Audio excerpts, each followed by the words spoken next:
ಶನ್ನೋ ಮಿತ್ರಶ್ಚಂ ವರುಣಃ ಶನ್ನೋ ಭವತ್ವರ್ಯಮಾ ಶನ್ನ ಇಂದ್ರೋ ಬೃಹಸ್ಪತಿಃ ಶನ್ನೋ ವಿಷ್ಣುರುರುಕ್ರಮಃ ನಮೋ ಬ್ರಹ್ಮಣೇ ನಮಸ್ತೆ ವಾಯು ತ್ವಮೇವ ಪ್ರತ್ಯಕ್ಷಂ ಬ್ರಹ್ಮಾಸಿ ತ್ವಮೇವ ಪ್ರತ್ಯಕ್ಷಂ ಬ್ರಹ್ಮ ವದಿಷ್ಯಾಮಿ ಶ್ರುತಂ ವದಿಷ್ಯಾಮಿ ಸತ್ಯಂ ವದಿಷ್ಯಾಮಿ ತನ್ಮಾಮವತು ತದ್ವಕ್ತಾರಮವತು ಅವತು ಮಾಂ ಅವತು ವಕ್ತಾರಂ. ಓಂ ಶಾಂತಿ ಶಾಂತಿ ಶಾಂತಿ. ಅಥ ಕೃಷ್ಣಯಜುರ್ವೇದೀಯ ತೈತ್ತಿರೀಯೋಪನಿಷದಿ ಆನಂದವಲ್ಲೀ ತತ್ರ ಸಪ್ತಮೋನುವಾಕಃ. ಓಂ ಸಹನಾವವತು ಸಹನೌ ಭುನಕ್ತೋ ಸಹ ವೀರ್ಯಂಕರವಾವಹೈ ತೇಜಸ್ವಿನಾವಧೀತಮಸ್ತು ಮಾ ವಿದ್ವಿಷಾವಹೈ. ಓಂ ಶಾಂತಿ ಶಾಂತಿ ಶಾಂತಿ. ಕೃಷ್ಣ ಯಜುರ್ವೇದದ ತೈತ್ತಿರೀಯೋಪನಿಷತ್ತಿನಲ್ಲಿ 2ನೇ ಆನಂದವಲ್ಲಿ ಅದರಲ್ಲಿ 7ನೆಯ ಅನುವಾಕ. ಆ 7ನೆಯ ಅನುವಾಕದಲ್ಲಿ 4ನೆಯ ಮಂತ್ರವನ್ನ ನಾವು ವಿಚಾರ ಮಾಡ್ತಾ ಇದ್ದೇವೆ. ಈ 4ನೆಯ ಮಂತ್ರವನ್ನ 2 ಬಾರಿ ಪಾರಾಯಣ ಮಾಡಿ ಅದರ ಭಾಷ್ಯ ಭಾಗ ಕೊಂಚ ಆಗಿತ್ತು, ಅದನ್ನು ಅನುವಾದ ಮಾಡಿಕೊಂಡು ಮುಂದೆ ಹೋಗೋಣ. 7ನೆಯ ಅನುವಾಕ 2ನೇ ವಲ್ಲಿ ಆನಂದವಲ್ಲಿ. ಓಂ ಯದಾಖ್ಯೇ ವೈಷಯೇ ತಸ್ಮಿನ್ನ ಯದಾಖ್ಯೇ ವೈಷಯೇ ತಸ್ಮಿನ್ನ ದೃಶ್ಯೇನಾತ್ಮೇ ನಿರುಕ್ತೆ ನಿಲಯನೆ ಭಯಂ ಪ್ರತಿಷ್ಠಾಂ ವಿಂದತೆ ಅಥ ಸೋ ಭಯಂಗತೋ ಭವತಿ. ಮಂತ್ರ ಇನ್ನೊಂದ್ಸಲ ಹೇಳೋಣ. ಓಂ ಯದಾಖ್ಯೇ ವೈಷಯೇ ತಸ್ಮಿನ್ನ ದೃಶ್ಯೇನಾತ್ಮೇ ನಿರುಕ್ತೆ ನಿಲಯನೆ ಭಯಂ ಪ್ರತಿಷ್ಠಾಂ ವಿಂದತೆ ಅಥ ಸೋ ಭಯಂಗತೋ ಭವತಿ. ಈ ಮಂತ್ರದಲ್ಲಿ ಈ ಆನಂದದಲ್ಲಿ ಯಾವ ಒಂದು ಪ್ರತಿಜ್ಞೆಯಿಂದ ಪ್ರಕ್ರಮವಾಗಿತ್ತೋ ಆ ಒಂದು ಪ್ರತಿಜ್ಞೆಯನ್ನ ಹೇಳಿತ್ತು, ಇದಕ್ಕೂ ಪೂರೈಸ್ಕೊಂಡು ಬಂದಿರ್ತಿದ್ರು. ಇಲ್ಲಿ ಅದರ ಒಂದು ಉಪಸಂಹಾರ ರೂಪವಾದ ಒಂದು ಭಾಗ ಇದೆ. ಏನು? ಬ್ರಹ್ಮವಿದಾಪ್ನೋತಿ ಪರಂ ಅಂತ ಹೇಳಿದ್ರು. ಬ್ರಹ್ಮವಿದಾಪ್ನೋತಿ ಪರಂ, ಬ್ರಹ್ಮವಿತ್ ಪರಂ ಆಪ್ನೋತಿ, ಅತ್ಯಂತ ಹೆಚ್ಚಿನದನ್ನು ಪಡೆಯುತ್ತಾನೆ. ಅತ್ಯಂತ ಹೆಚ್ಚಿನದನ್ನು ಅಂದ್ರೆ ಏನನ್ನು? ಹೆಚ್ಚಿನದನ್ನು ಅಂತಂದ್ರೆ ಇದು ಹೆಚ್ಚಿನದು ಅದು ಹೆಚ್ಚಿನದು ಅಂತ ಹೇಳೋದಕ್ಕೆ ಬರೋದಿಲ್ಲ. ಎಲ್ಲ ಸಾಪೇಕ್ಷವಾದ ಎಲ್ಲ ಹೆಚ್ಚಿನದು ಅಂತ ಏನೋ ಯಾವುದೋ ಒಂದಕ್ಕಿಂತ ಹೆಚ್ಚಿನದು ಅಷ್ಟೇ ಸಾಪೇಕ್ಷ. ಇಲ್ಲಿ ಹಾಗೆ ಹೇಳ್ತಾ ಇಲ್ಲ. ಬ್ರಹ್ಮವಿದಾಪ್ನೋತಿ ಪರಂ ಹೆಚ್ಚಿನದು ಅಂತಂದ್ರೆ ಸಾಪೇಕ್ಷ ಅಲ್ಲ. ಇಲ್ಲಿ ಯಾವುದರ ಅಪೇಕ್ಷೆಯೂ ಇಲ್ಲದೆ ಇರತಕ್ಕಂತಹ. ಏನ್ ಹಾಗಂದ್ರೆ ಯಾವುದದು ಅಂತಂದ್ರೆ ಅದನ್ನೇ ಇಲ್ಲಿ ಹೇಳ್ತಾ ಇದ್ದಾರೆ ನೋಡಿ. ಅಲ್ಲಿ ಆಪ್ನೋತಿ ಪರಂ, ಪರಂ ಆಪ್ನೋತಿ ಅಂತ ಹೇಳಿದ್ರಲ್ಲ, ಅಲ್ಲಿ ಪರಂ ಅಂತಂದ್ರೆ ಏನು ಗೊತ್ತೇನು? ಪರಂ ಅಂದ್ರೆ ಅಭಯಂ ಅಂತ. ಅತ್ಯಂತ ಹೆಚ್ಚಿನದನ್ನು ಪಡೆಯುತ್ತಾನೆ. ಏನ್ ಪಡೆಯುತ್ತಾನೆ? ಅಭಯವನ್ನು ಪಡೆಯುತ್ತಾನೆ. ಓ ಏನ್ ಇದು ಬಹಳ ಲೈತಾ ಇದೆ. ಅಭಯ ಅಂದ್ರೆ ಎಲ್ಲಾರು ಅಭಯ ಕೊಡ್ತಾರಪ್ಪ. ಯಾರೋ ರಾಜ ಇದ್ದಾನೆ ಅಭಯ ಕೊಟ್ಟ. ಅಯ್ಯಯ್ಯೋ ಅದಲ್ಲ. ಅವರ ಅಭಯವೆಲ್ಲ ಏನು? ಅವರ ಅಭಯವೆಲ್ಲ ಭಯಪೂರ್ಣ ಅಷ್ಟೇ. ಇಲ್ಲಿ ಅಭಯಂ ಅಂತನ್ನುವುದಕ್ಕೆ ಏನ್ ಅರ್ಥ ಅದನ್ನ ನೋಡಿ. ಬ್ರಹ್ಮವಿದಾಪ್ನೋತಿ ಪರಂ, ಪರಂ ಆಪ್ನೋತಿ ಅಂತ ಹೇಳಿದ್ರು. ಪರಂ ಆಪ್ನೋತಿ ಅತ್ಯಂತ ಹೆಚ್ಚಿನದನ್ನು, ಅತ್ಯಂತ ಹೆಚ್ಚಿನದನ್ನು ಅಂತಂದ್ರೆ ಏನು? ಅಭಯವನ್ನು. ಅಭಯವನ್ನು ಅಂದ್ರೆ ಎಲ್ಲರೂ ಕೊಡ್ತಾರೆ, ರಾಜ ಕೊಡ್ತಾನೆ, ಮಂತ್ರಿ ಕೊಡ್ತಾನೆ, ನಮ್ಮ ಮೇಲ್ಪಟ್ಟ ಅಧಿಕಾರಿಗಳು ಕೊಡ್ತಾರೆ, ಏನು ಹೆದರ್ಕೋಬೇಡ ಕಣಯ್ಯ ಅಂತ ಅಂತಾರೆ. ಅಯ್ಯಯ್ಯೋ ಅವೆಲ್ಲ ಅಲ್ಲ. ಇಲ್ಲಿ ಅಭಯಂ ಅಂತಂದ್ರೆ ಏನು ಗೊತ್ತೇ? ಅಭಯಂ ಅಂದ್ರೆ ಅದ್ವೈತ ಸ್ಥಿತಿ. ಯಾವ ದ್ವೈತದ ಸಂಪರ್ಕವೂ ಇಲ್ಲದೆ ಇರತಕ್ಕಂಥ ಕೇವಲವಾಗಿರ್ತಕ್ಕಂತಹ ಸ್ಥಿತಿ. ಇನ್ನೊಂದು ಇಲ್ಲ, ಇನ್ನೊಂದು ತತ್ವ ಅಂತಕ್ಕಂಥದ್ದು ಇಲ್ಲ. ಆ ಇನ್ನೊಂದು ಎನ್ನುವುದು ಇಲ್ಲದ್ದರಿಂದಲೇ ಇದಕ್ಕೆ ಹೆಸರಾಯಿತು. ಈ ಒಂದು ಪದಕ್ಕೆ, ಪದ ಅಂದ್ರೆ ಇಲ್ಲಿ ಪದ ವಾಕ್ಯ ಪದ ಅಲ್ಲ, ಪದ ಅಂದ್ರೆ ಸ್ಥಾನ ಅಂತ. ಆ ಸ್ಥಾನಕ್ಕೆ ಹೆಸರಾಯಿತು ಅಭಯಸ್ಥಾನ. ಅದೇ ಅಭಯಸ್ಥಾನ, ಇನ್ಯಾವುದು ಅಭಯಸ್ಥಾನ ಅಲ್ಲ. ಯಾವುದು? ಅದ್ವೈತ ಸ್ಥಿತಿ. ಎರಡನೆಯದೇ ಇಲ್ಲದ ಒಂದು. ಯಾಕೆ? ಎಲ್ಲ ಭಯ ಭಯ ಅಂತ ಆಗ್ಬೇಕಾದ್ರೆ ದ್ವಿತೀಯಾದ್ವೈ ಭಯಂ ಭವತಿ. ಎರಡನೇ ವಸ್ತು ಇದೆ ಅಂತಾದ್ರೆ ಭಯ ಸ್ವಾಮಿ. ಯಾವುದು? ನನಗಿಂತ ಭಿನ್ನವಾಗಿ ಯಾವನೋ ಒಬ್ಬ ಇದ್ದಾನೆ, ಒಂದು ದೆವ್ವ ಇದೆ, ಅಯ್ಯೋ ಆಗ ಭಯ ಅಷ್ಟೇ. ನನಗಿಂತ ಭಿನ್ನವಾಗಿ ಯಾವನೂ ಇಲ್ಲ. ಯಾವ ಬ್ರಹ್ಮ ರಾಕ್ಷಸ ಪಿಶಾಚಿ ದೇವ ಭೂತ ಅಥವಾ ಮಂತ್ರ ಯಾರೂ ಇಲ್ಲ. ಕೇವಲ ಅಂದ್ರೆ ಯಾರಿಂದ ಭಯ? ಯಾರಿಗೆ ಯಾರಿಂದ ಭಯ? ಇದು ಅಭಯ. ಏನು? ಅದ್ವೈತ ಸ್ಥಿತಿ. ಇದನ್ನೇ ಹೇಳಿದ್ದು. ಎಲ್ಲಿ? ಬ್ರಹ್ಮವಿದಾಪ್ನೋತಿ ಪರಂ ಅಂತಂದ್ರೆ ಇಲ್ಲಿ ಹೇಳಿದ್ರು. ಪರಂ ಏನು? ಆಪ್ನೋತಿ ಪರಂ. ಪರಂ ಆಪ್ನೋತಿ ಅಂದ್ರೆ ಏನು ಗೊತ್ತೇನಪ್ಪ? ಅಭಯಂ ಪ್ರಾಪ್ನೋತಿ ಅಂತ ಅರ್ಥ. ಅಭಯಂ ಪ್ರಾಪ್ನೋತಿ ಅಂತಂದ್ರೆ ಏನು? ಅಭಯಂ ಅಂತಂದ್ರೇನು? ಅದ್ವೈತ ಸ್ಥಿತಿ, ಕೇವಲ ಸ್ಥಿತಿ, ತಾನೇ ತಾನಾಗಿರ್ತಕ್ಕಂತಹ ಸ್ಥಿತಿ. ಇನ್ನೊಂದು ತತ್ವ ಅಂತಕ್ಕಂಥದ್ದು ಇಲ್ಲ. ಯಾವ ತತ್ವಾಂತರವೂ ಇಲ್ಲದ ಕೇವಲ ಸ್ಥಿತಿ. ಎರಡನೇ ಇಲ್ಲ. ಇದನ್ನ ಒಂದು ಅಂತ ಹೇಳೋದಕ್ಕೂ ಆಗೋದಿಲ್ಲ. ಒಂದು ಅಂತ ಹೇಳಿದ್ರೇನು? ಅದು ಸಾಪೇಕ್ಷ, ಎರಡಕ್ಕೆ ಸಂಬಂಧಪಟ್ಟಿದ್ದು, ಎರಡಕ್ಕಿಂತ ಕಮ್ಮಿ ಆಗಿರ್ತಕ್ಕಂಥದ್ದು ಅಲ್ಲ. ಏನು? ಇದು ವಾಚಾರಂಭಣಂ ಅಷ್ಟೇ, ಮಾತು ಹೇಳ್ತಕ್ಕಂಥದ್ದು. ಉಪಾಯ ಸೋವತಾರಾಯ, ಅದು ಗೊತ್ತಾಗಬೇಕಲ್ಲ. ಅದಕ್ಕೆ ಏಕಮೇವ ಅದ್ವಿತೀಯ, ಅದ್ವಿತೀಯ ಎರಡನೆಯದು ಎಂಬುದು ಇಲ್ಲದೆ ಇರತಕ್ಕಂತಹ ಒಂದು ಇದು ಅಂತ ಹೇಳಿ ಇಲ್ಲಿ ಅದ್ವೈತ ತತ್ವವನ್ನೇ, ಅದೇ ಅದ್ವೈತ ಸ್ಥಿತಿಯೇ ಅದಕ್ಕೆ ಹೆಸರಾಯಿತು ಪರಂ. ಪರಂ ಅಂತ, ಪರಮ ಅದನ್ನ ಪಡೆಯುತ್ತಾನೆ ಅಂತ ಹೇಳಿ. ಯಾರಿವನು ಅಂತಂದ್ರೆ ಅಲ್ಲಿ ಬ್ರಹ್ಮವಿತ್ ಅಂತ ಹೇಳಿದ್ರು. ಇಲ್ಲಿ ಬ್ರಹ್ಮವಿತ್ ಅಂತಂದ್ರೆ ಯಾರು ಅಂತಂದ್ರೆ ಈ ಒಂದು 4 ವಿಶೇಷತೆಗಳನ್ನು ಹೇಳಿದ್ರಲ್ಲ, ಅದನ್ನ ತಿಳಿದವನು ಅಷ್ಟೆ. ಯಾವುದದು? ಒಂದು ಅನಾತ್ಮೆ, ಅನಿರುಕ್ತೆ, ಅನಿಲಯನೆ, ಅದೃಶ್ಯೆ. ಅದೃಶ್ಯೆ, ಅನಾತ್ಮೆ, ಅನಿರುಕ್ತೆ, ಅನಿಲಯನೆ. ಇದು ಅದೃಶ್ಯ. ಅದಕ್ಕೆಲ್ಲ ಡೆಫಿನೇಷನ್ ನೆನ್ನೆ ದಿವಸ ಹೇಳಿದ್ದಾಯ್ತು. ಹೀಗೆ ಈ ಒಂದು ಪ್ರಕ್ರಮ ಏನು ಮಾಡಿದ್ರು ಪರಂ ಆಪ್ನೋತಿ ಅಂತ, ಅದನ್ನ ಇಲ್ಲಿ ಅಭಯಂ ಪ್ರಾಪ್ನೋತಿ ಅಂತ ಹೇಳಿ ಈ ಅಭಯಂ ಪ್ರಾಪ್ನೋತಿ ಅನ್ನೋದಕ್ಕೆ ಅದಕ್ಕೆ ಈ ಒಂದು ಅದೃಶ್ಯ, ಅನಾತ್ಮ್ಯ, ಅನಿರುಕ್ತ, ಅನಿಲಯನ ಅಂತ ಹೇಳಿ ಆ ಬ್ರಹ್ಮದ ಸ್ವರೂಪವನ್ನು ಹೇಳ್ತಾ ಇದ್ದಾರೆ. ಇದನ್ನ ತಿಳಿದವನು, ಬ್ರಹ್ಮವನ್ನ ಹೀಗೆಂದು ತಿಳಿದವನು, ಅವನಿಗೇನಾಯ್ತು? ಬ್ರಹ್ಮವಿತ್. ಅದನ್ನೇ ಮೊಟ್ಟ ಮೊದಲು ಹೇಳಿದ್ದು ಬ್ರಹ್ಮವಿತ್. ಆಪ್ನೋತಿ ಪರಂ ಅಂತಂದ್ರೇನು? ಅಭಯಂ ಪ್ರಾಪ್ನೋತಿ ಅಂತ ಅರ್ಥ. ಹಾಗೆ ನೋಡಿ, ಏನು ಉಪಕ್ರಮಿಸಿದ್ರೋ ಉಪಸಂಹಾರ ಆಯಿತು. ಹಾಗೆ ಅದನ್ನ ಆ ಭಾಗ ನಿನ್ನೆ ಅದು ಆಗಿತ್ತು. ಹೇಗೆ ಅಂತಕ್ಕಂಥದ್ದನ್ನು ಹೇಳಿದ್ರು. ಯಾಕೆ? ಯಾವುದಾದರೂ ಕೂಡ ಭಯಕ್ಕೆ ಕಾರಣ ಅಂತಾರೆ ಇನ್ನೊಂದು ಇರಬೇಕಲ್ಲ. ದ್ವೈತ ತತ್ವ, ದ್ವೈತ ಒಂದು ವಸ್ತು ಇರಬೇಕು. ಆದರೆ ಆ ಎಲ್ಲ ದ್ವೈತ ವಸ್ತು ಅಥವಾ ದ್ವೈತ ಭಾವ ಅಂತಕ್ಕಂಥದ್ದೆಲ್ಲವೂ ಕೂಡ ಇವನಿಗೆ ಹೊರಟು ಹೋಗಿಬಿಟ್ಟಿದೆ.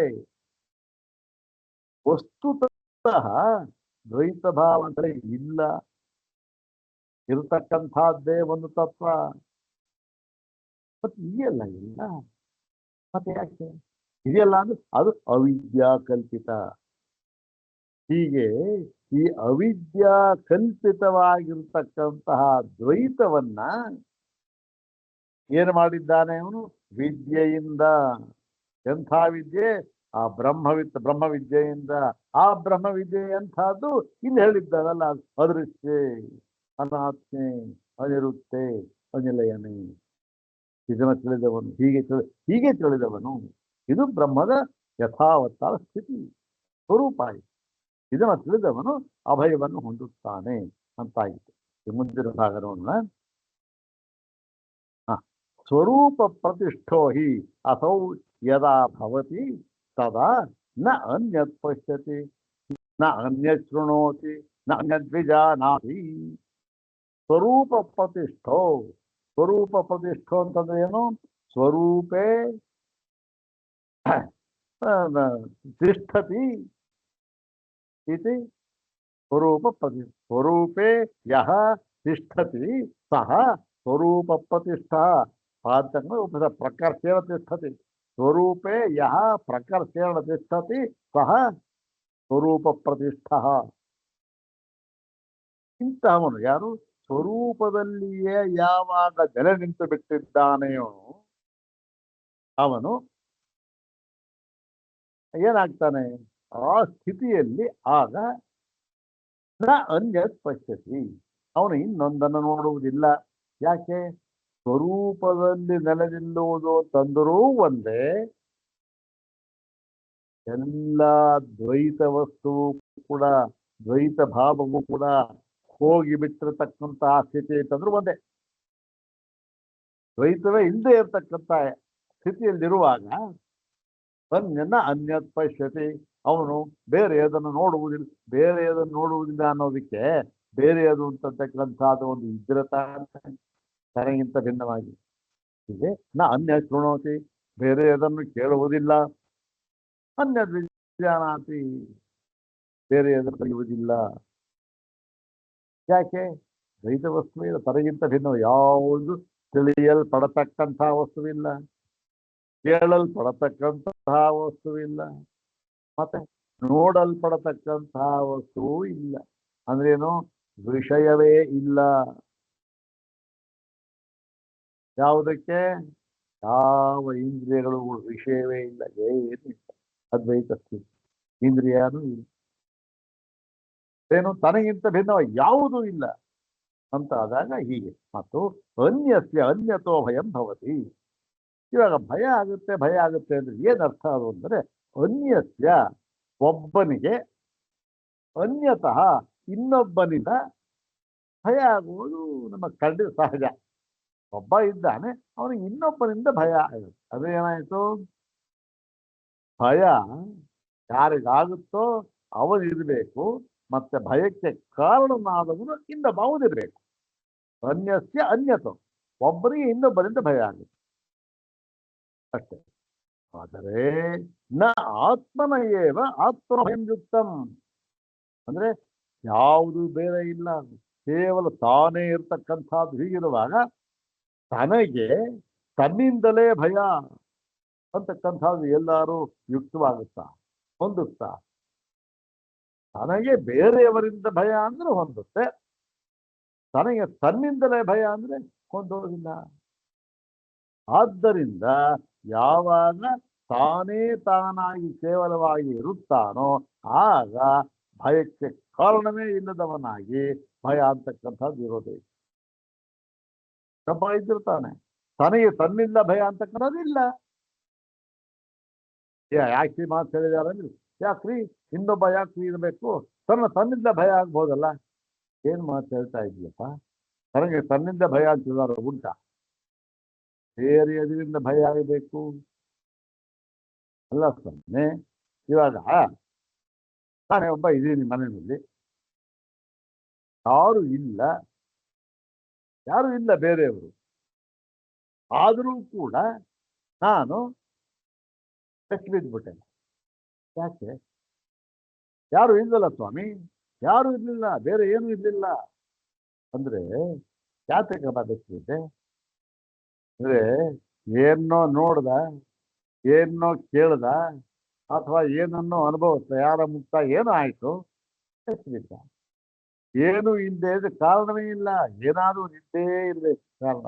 ಅದು ಪ್ರತ್ಯಕ್ಷವಾಗಿರಬಹುದು ಅಥವಾ ಪರೋಕ್ಷವಾಗಿರಬಹುದು. ಹೌದಾ? ಮನಸ್ಸಿನಲ್ಲಿ ಚಿಂತನೆ ಮಾಡಿಕೊಂಡು ಯಾರೋ ಬಂದ್ಬಿಟ್ಟು ನಾನು ಹೊಡಿತಾ ಭಯ ಬೀಸ, ಯಾರು ಇಲ್ಲ ಆದರೂ ಕೂಡ ಪರೋಕ್ಷವಾಗಿ ಅನುಭವ ಆಯ್ತು ಅವನಿಗೆ. ಹೀಗೆ ಮತ್ತು ತಸ್ಮಾತ್ ಆತ್ಮೈವ ಆತ್ಮನೋ ಅಭಯ ಕಾರಣಂ. ಇವಾಗ ತನ್ನಿಂದ ತನಗೆ ಭಯ ಅಂತಕ್ಕಂಥದ್ದು ಇರುವುದಿಲ್ಲ. ಆದ್ದರಿಂದ ತನಗೆ ತಾನೇ ಏನಾಗಿದ್ದಾನೆ, ಅಭಯಕ್ಕೆ ಕಾರಣನಾಗಿದ್ದಾನೆ. ಭಯ ಇಲ್ವೇ ಇಲ್ಲಲ್ಲ, ತನಗೆ ತಾನೇ ಅಭಯಕ್ಕೆ ಕಾರಣನಾಗಿದ್ದಾನೆ. ಆದ್ದರಿಂದ ಇಲ್ಲಿ ಅಭಯ ಕಾರಣ ಅಂತ ಹೇಳಿದ್ದಾರೆ. ಯಾತಕ್ಕೆ ಹೇಳಿದ್ರೆ ಇದು ಇಂತಹ ಅಭಯಕ್ಕೆ ಕಾರಣವಾಗಿರ್ತಕ್ಕಂಥದ್ದು ಯಾವುದು? ಯಾವುದು? ಬ್ರಹ್ಮ ಅಂತ ಇದೆ. ಹೌದಾನೆ? ಯಾವ ವಸ್ತು ಯಾವುದಕ್ಕೆ ಕಾರಣವಾಗಿದೆಯೋ ಆ ವಸ್ತು ಇರಲೇಬೇಕು ತಾನೆ, ಇಲ್ಲದೇ ಇದ್ರೆ ಕಾರಣ ಆಗ ಸಾಧ್ಯವೇ ಇಲ್ಲ. ಹಾಗಾಗಿ ಬ್ರಹ್ಮವು ಇದೆ ಎಂಬುದಾಗಿ ಸಿದ್ಧವಾಗುತ್ತದೆ ಅಲ್ಲಿಗೆ. ಆ ಪ್ರಕರಣ ತಾನೆ ಬ್ರಹ್ಮವು ಇದೆ ಎಂಬುದಾಗಿ ಸಿದ್ಧ ಮಾಡ್ತಾ ಇದ್ದರು. ಅದಕ್ಕೆ ಯಾಕೆ ಬ್ರಹ್ಮ ಅಂತಕ್ಕಂಥ ಹೇಳಿದ್ರಿ, ನೀವು ಹೇಳತಕ್ಕಂಥ ಬ್ರಹ್ಮ ಇಲ್ವೇ, ಹೀಗೇನೇನೋ ವಾದ ಮಾಡ್ತಲ್ಲ, ಅದಕ್ಕೋಸ್ಕರ ನೋಡಪ್ಪ ಇಲ್ಲಿ. ಮತ್ತು ಸರ್ವತೋ ಹಿ ನಿರ್ಭಯ ಬ್ರಾಹ್ಮಣ ದೃಶ್ಯಂತೆ ಸತ್ಸು ಭಯ ಹೇತುಷು. ಭಯ ಹೇತುಷು ಸತ್ಸು ಅಂದ್ರೆ ಭಯಕ್ಕೆ ಕಾರಣವು ಇರುವಾಗ, ಭಯಕ್ಕೆ ಕಾರಣ ಇದೆ, ಏನೋ ಏನ್ ಬೇಕಾಗಿರಬಹುದು. ಭಯಕ್ಕೆ ಕಾರಣವಾದಂತಹ ಒಂದು ತತ್ವ ಏನೋ ಇದೆ. ಅದು ಇದ್ದರೂ ಕೂಡ ಏನು ಭಯ ಹೇತುಷು ಸತ್ಸು, ಹೇತು ಕಾರಣ. ಭಯಕ್ಕೆ ಕಾರಣವಾಗಿರುವ ಒಂದು ತತ್ವ ಇದೆ ಅಂತ ಆದರೂ ಕೂಡ, ಇದ್ದರೂ ಕೂಡ ಏನಾಗಿರ್ತಾರೆ, ನಿರ್ಭಯ ದೃಶ್ಯಂತೆ ಸರ್ವತು, ಎಲ್ಲ ಕಡೆಯಿಂದಲೂ ಕೂಡ ಭಯಕ್ಕೆ ಕಾರಣವಾಗಿರತಕ್ಕಂತಹ ವಸ್ತು ಇದೆ ಅಂತ ಆದರೂ ಕೂಡ ಇವರು ಏನಾಗಿದ್ದಾರೆ, ನಿರ್ಭಯರಾಗಿದ್ದಾರೆ. ನಿರ್ಭಯರಾಗಿರುವುದು ನಮಗೆ ಕಂಡು ಬರ್ತಾ ಇದೆ. ಇವರು ಅಂದ್ರೆ ಯಾರು? ಇವರು ಅಂದ್ರೆ ಬ್ರಾಹ್ಮಣ. ಬ್ರಾಹ್ಮಣ ಅಂದ್ರೆ ನಾವು ಬ್ರಾಹ್ಮಣರು ಕಣ್ರಿ, ಅಯ್ಯಯ್ಯೋ ನೀವು ಬ್ರಾಹ್ಮಣರಲ್ಲ. ಬ್ರಾಹ್ಮಣ ಅಂತಂದೇನು, ಯಾರು ಹಿಂದಿನ ವಿಶೇಷಣ ಇತ್ತಲ್ಲ, ಅದೃಷ್ಟೇ ಅನಮಾತ್ಮೆ ಅನಿರುಕ್ತೆ ಅನಿಲಯನೇ, ಇಲ್ಲಿ ಈ ಸ್ಥಿತಿಯಲ್ಲಿ ನಿಂತವರಿಗೆ ಹೆಸರಾಯಿತು ಬ್ರಾಹ್ಮಣ ಅಂತ. ಅಷ್ಟೇ ಹೊರತು ಯಾವುದೋ ಹುಟ್ಟಿದ ಮಾತ್ರಕ್ಕೋ ಇದೆ ಇನ್ಯಾತಕ್ಕೋ ಜನರು ಹಾಕೊಂಬಿಟ್ಟ ಬ್ರಾಹ್ಮಣ ಅಂತ ಇಲ್ಲ. ಈ ಒಂದು ನಾಲ್ಕು ವಿಶೇಷಣ ಇದೆಯಲ್ಲ, ಅದರಲ್ಲಿ ನೆಲೆ ನಿಂತವನು ಅಂತ ಅರ್ಥ ಬ್ರಾಹ್ಮಣ ಅಂತ. ಮತ್ತು ತಚ್ಚ ಅಯುಕ್ತಂ ಅಸತಿ ಭಯತ್ರಾಣೆ ಬ್ರಹ್ಮಣಿ. ಈಗ ಭಯತ್ರಾಣೆ ಬ್ರಹ್ಮಣಿ, ಈ ಭಯಕ್ಕೆ ಕಾರಣವಾಗಿತ್ತು ಬ್ರಹ್ಮ, ಅಥವಾ ಅಭಯಕ್ಕೆ ಕಾರಣವಾಗಿತ್ತು ಬ್ರಹ್ಮ. ಇದು ಅಸತಿ ಇಲ್ಲದೆ ಹೋಗಿಬಿಟ್ಟಿದ್ದರೆ ಭಯದಿಂದ ಪಾರು ಮಾಡತಕ್ಕ, ಭಯತ್ರಾಣ ಪಾರು ಮಾಡ್ತಕ್ಕಂಥ, ತ್ರಾತ ಅಂದ್ರೆ ಪಾರು ಮಾಡ್ತಕ್ಕಂಥದ್ದು, ಭಯತ್ರಾತ ಅನ್ನಲ್ವಾ, ಹಾಗೆ ಪಾರು ಮಾಡ್ತಕ್ಕಂಥ ಭಯತ್ರಾಣೆ, ಭಯದಿಂದ ಪಾರು ಮಾಡತಕ್ಕಂತಹ ಒಂದು ಬ್ರಹ್ಮ ಅಂತ ಇಲ್ಲದೆ ಹೋಗಿಬಿಟ್ಟಿದ್ದರೆ ಇದು ಯುಕ್ತವಾಗುತ್ತಿರಲಿಲ್ಲ. ಯಾವುದು? ನೋಡ್ರಿ, ಅಭಯಂ ಪ್ರತಿಷ್ಠಾಂ ವಿದತೆ, ಬ್ರಹ್ಮವನ್ನು ತಿಳಿದವನು ಅಭಯವನ್ನು ಹೊಂದುತ್ತಾನೆ ಅಂತ ಇದೆಯಲ್ಲ, ಅದು ಅಭಯ ಅಂದ್ರೆ ಭಯವನ್ನು ಹೋಗಲಾಡಿಸುವ ಅಂದ್ರೇನು, ಭಯತ್ರಾಣೆ, ಭಯದಿಂದ ಪಾರು ಮಾಡ್ತಕ್ಕಂಥ ಅಭಯಕ್ಕೆ ಕಾರಣವಾಗಿರುವ ಬ್ರಹ್ಮ ಇಲ್ಲ ಅಂತ ಆಗಿಬಿಟ್ಟಿದ್ರೆ, ಅಸತಿ ಇಲ್ಲ ಅಂತ ಆಗಿಬಿಟ್ಟಿದ್ದರೆ ಇದು ಹೊಂದ್ತಾ ಇರಲಿಲ್ಲ. ಏನು ಈ ಒಂದು ಅಭಯ ಅಂತಕ್ಕಂಥದ್ದು ಅವನ ಆ ಸ್ಥಿತಿಯಲ್ಲಿ ನೆಲೆ ಅಂತ ಹೊಂದ್ತಾ ಇರಲಿಲ್ಲ. ಅದಿದ್ರೆ ತಾನೇ ಹೊಂದುತ್ತೆ. ಮತ್ತು ತಸ್ಮಾತ್ ತೇಷಾಂ ಅಭಯ ದರ್ಶನಾತ್ ಅಸ್ತಿ ತದಭಯ ಕಾರಣಂ ಬ್ರಹ್ಮ ಇತಿ. ಇಲ್ಲಿ ಸಿದ್ಧಾಂತ. ಆದ್ದರಿಂದ ಅವರಿಗೆ ತೇಷಾಂ ಅಭಯ ದರ್ಶನಾತ್, ತೇಷಾಂ ಅಂದ್ರೆ ಯಾರಿಗೆ? ಕೇಶಾಂ. ತೇಷಾಂ ಅಂದ್ರೆ ಬ್ರಾಹ್ಮಣಾನಾಂ. ಬ್ರಾಹ್ಮಣ ಅಂತ ಹೇಳಿದ್ರಲ್ಲ, ತೇಷಾಂ ಬ್ರಾಹ್ಮಣಾನಾಂ. ಬ್ರಾಹ್ಮಣಾನಾಂ ಅಂತಂದ್ರೆ ಏನು? ಜ್ಞಾನಿನಾಂ. ಜ್ಞಾನಿನಾಂ ಅಂತಾರೇನು? ಆತ್ಮೈಕತ್ವದರ್ಶಿನಾಂ. ಹೀಗೆ ಆತ್ಮೈಕತ್ವದರ್ಶಿಗಳಾದ ಬ್ರಾಹ್ಮಣರು ಇದ್ದಲ್ಲ, ಅವರಿಗೆ ಏನಾಗಿದೆ? ಇದು ಅಭಯ ದರ್ಶನ. ಇದು ಅಭಯವನ್ನು ಕೊಡುವುದರಿಂದ ಏನಾಗಿದೆ? ಇದು ಆ ಅಭಯಕ್ಕೆ ಕಾರಣವಾಗಿರುವುದರಿಂದ ಈ ಬ್ರಹ್ಮವನ್ನ ಇದೆ ಎಂಬುದಾಗಿ ತಿಳಿಯಬೇಕು. ಯಾಕೆ? ಅಭಯಕ್ಕೆ ಕಾರಣವಾಗಿದೆಯಲ್ಲ, ಅದು ಕಾರಣವಾಗಿರುವುದರಿಂದ ಇದೆ. ಬ್ರಹ್ಮವನ್ನು ತಿಳಿದರೆ ಅಭಯವನ್ನು ಹೊಂದುತ್ತಾನೆ. ಅಂದ್ರೆ ಬ್ರಹ್ಮ ಇಟ್ಟಿರ್ತಾನೆ, ತಿಳಿಯೋದಕ್ಕೆ ಇರಲೇಬೇಕು. ಆದ್ದರಿಂದ ಬ್ರಹ್ಮವು ಇದೆ ಅಂತ. ಸದಾ ಅಸೌ ಅಭಯಂಗತೋ ಭವತಿ ಸಾಧಕ. ಈಗ ಈ ಒಂದು ಇಷ್ಟೆಲ್ಲ ಹೇಳಿದ್ರಲ್ಲ ಸ್ವಾಮಿ, ಈಗ ಯಾವಾಗ ಅಸೌ ಸಾಧಕ, ಈ ಸಾಧಕನು ಅಭಯ ಪ್ರಾಪ್ತಿಯನ್ನು ಅಭಯವನ್ನು ಹೊಂದುತ್ತಾನೆ ಅಂತಂದ್ರೆ ಯಾವಾಗ? ಹಿಂದೆ ಹೇಳಿತ್ತಲ್ಲ ಅದನ್ನು ಹೇಳಿ. ಯದಾ ನ ಅನ್ಯತ್ ಪಶ್ಯತಿ ಆತ್ಮನಿಚ ಅಂತರಂ ಭೇದಂ ನ ಕುರುತೆ.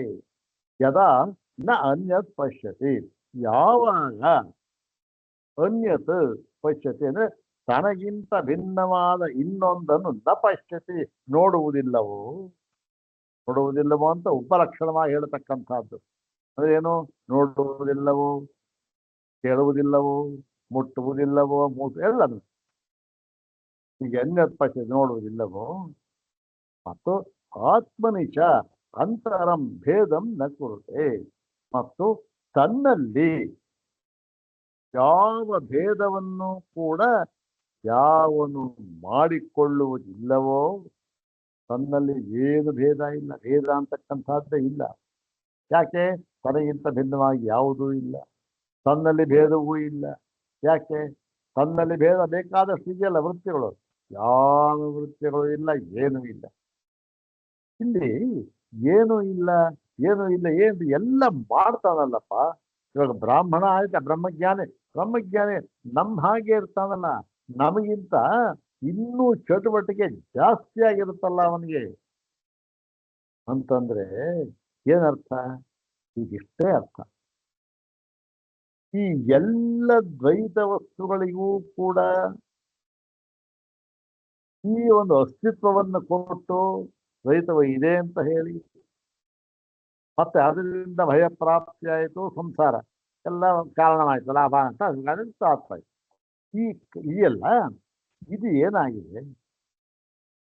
ಈ ಒಂದು ಸ್ಥಿತಿ ಅಂತಕ್ಕಂಥದ್ದಿದೆಯಲ್ಲ, ಇದು ಯಾವಾಗ ಬರುತ್ತೆ ಅಂತಂದ್ರೆ ಯಾವಾಗ ತಾನೊಬ್ಬನೇ ಇದ್ದಾಗ ಮಾತ್ರ, ಮತ್ತು ತನ್ನಲ್ಲಿ ಯಾವ ಭೇದವನ್ನು ಕೂಡ ಯಾವಾಗ ಕಾಣುವುದಿಲ್ಲವೋ ಆಗ. ತನ್ನಲ್ಲಿ ಭೇದವನ್ನು ಕಾಣುವುದು ಅಂತಂದ್ರೆ ಒಂದೇ, ತನಗಿಂತ ಭಿನ್ನವಾಗಿ ಇನ್ನೊಂದನ್ನು ನೋಡುವುದು ಅಂತಂದ್ರೆ ಒಂದೇ. ಹಾಗೇನಾಗ್ತದ? ಅಭಯಂಗತೋ ಭವತಿ ಚೈತ್ವಯ. ಆಗ ಇವನು ಅಭಯವನ್ನು ಹೊಂದುತ್ತಾನೆ, ಅಭಯ ಪ್ರಾಪ್ತಿವನಿಗೆ ಅಂತ ಅರ್ಥ. ಇದು ಆ ಒಂದು ಬ್ರಾಹ್ಮಣ ಆಯಿತು. ಜ್ಞಾನಿ ಏನಾಯ್ತು? ಅವನಿಗೆ ಅಭಯಕ್ಕೆ ಕಾರಣವಾಯಿತು. ಬ್ರಾಹ್ಮಣ ಜ್ಞಾನಿ, ಅವನಿಗೆ ಅಭಯಕ್ಕೆ ಕಾರಣವಾಯಿತು.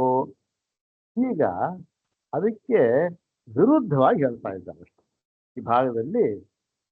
ವಿರುದ್ಧವಾಗಿ ಜ್ಞಾನಿಗೆ ಅಭಯಕ್ಕೆ ಕಾರಣ ಅಂದ್ರೇನು? ಜ್ಞಾನವಿಲ್ಲದವನಿಗೆ ಅಂದ್ರೇನು? ಅಜ್ಞಾನಿ ಆದವನಿಗೆ ಭಯಕ್ಕೆ ಕಾರಣ ಬ್ರಹ್ಮ ಅಷ್ಟೇ. ನಮ್ಮ ಎರಡಕ್ಕೂ ಅಷ್ಟೇ. ಅದೇ ಬ್ರಹ್ಮ, ಒಂದೇ ಬ್ರಹ್ಮ. ಜ್ಞಾನಿಯಾದರೆ ಅಭಯಕ್ಕೆ ಕಾರಣ, ಅಜ್ಞಾನಿಯಾದರೆ ಭಯಕ್ಕೆ ಕಾರಣ. ಒಂದೇ ಬ್ರಹ್ಮ. ಹೇಗೆ ಅಂತಂದ್ರೆ ಇಲ್ಲಿ ಮುಂದೆ ಅದನ್ನ ವಿಚಾರ ಮಾಡಿ ಹೇಳ್ತಾರೆ. ಸದ್ಯ ಅದು ಉಪಕ್ರಮ ಹೇಳಬೇಕಲ್ಲ, ಪೀಠಿಕೆಯಾಗಿ ಒಂದು ಉದಾಹರಣೆಯನ್ನು ಕೊಡ್ಬೋದು. ಏನು ಉದಾಹರಣೆ ನೋಡಿ, ಮನೆ ಒಳಗೆ ಅಥವಾ ಮನೆ ಕಾಂಪೌಂಡ್ನಲ್ಲಿ ಒಂದು ದೊಡ್ಡ ಹಾವು ಬಂದ್ಬಿಟ್ಟಿದೆ. ಅಲ್ಲಿ ಮನೆಯವರು ನೋಡಿದ್ರು. ನೋಡಿದ ತಕ್ಷಣ ಹೂವು ಹಾರಿದ್ರು, ಅಯ್ಯಯ್ಯೋ ಹಾವು ಬಂದ್ಬಿಟ್ಟಿದೆ, ಭಯ. ಎಲ್ಲರೂ ಒಬ್ಬೊಬ್ರು ಒಂದ್ ಕಡೆ ಓಡಿದ್ರು, ಫೋನ್ ಮಾಡಿದ್ರು, ಹಾವು ಕಳ್ಸಿದ್ರು, ಎಲ್ಲ ಮಾಡಿದ್ರು. ಏನು ಏನು ಏನು ಅಂತೆಲ್ಲ ಜನ ಸೇರ್ಕೊಂಡ್ರು. ಹಾವು ಬಂದ್ಬಿಟ್ಟಿದೆ ಕಣ್ರಿ. ಜನ ಸೇರ್ಬಿಟ್ಟು ಎಲ್ರಿಗೂ ಭಯ. ಅಲ್ಲಿ ಹೋಗೋದಕ್ಕೆ ಭಯ. ಯಾತಕ್ಕೂ ಹಾವನು. ಅಲ್ಲಿ ಇದ್ದವನೊಬ್ಬ ಬಂದ. ಅವರಿಗೆ ಇದ್ದಲ್ಲ ಗುಂಪಿನಲ್ಲಿದ್ದ ಒಬ್ಬ ಬಂದ.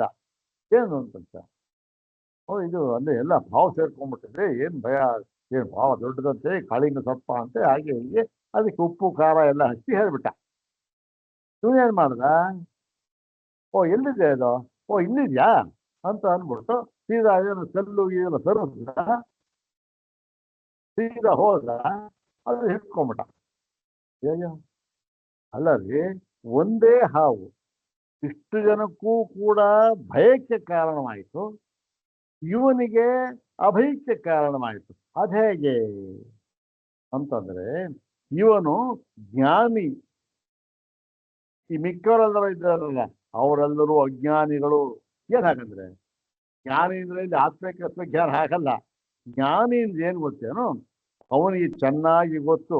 ಯಾಕೆ, ಈ ಹಾವಿಗೆ ಹಲ್ಲನ್ನು ಕಿತ್ತು ನಾನೇ ಬಿಟ್ಟಿರೋದು ಅಂತ ಚೆನ್ನಾಗಿ ಗೊತ್ತು ಅವನಿಗೆ, ಜ್ಞಾನ. ಇನ್ ಮಿಕ್ಕವ್ರಿಗೆ, ಅಜ್ಞಾನಿಗಳು ಗೊತ್ತಿಲ್ಲ ಅವ್ರಿಗೆ, ಹಾಗಾಗಿ ಭಯ ಬಿದ್ಬಿಟ್ರು.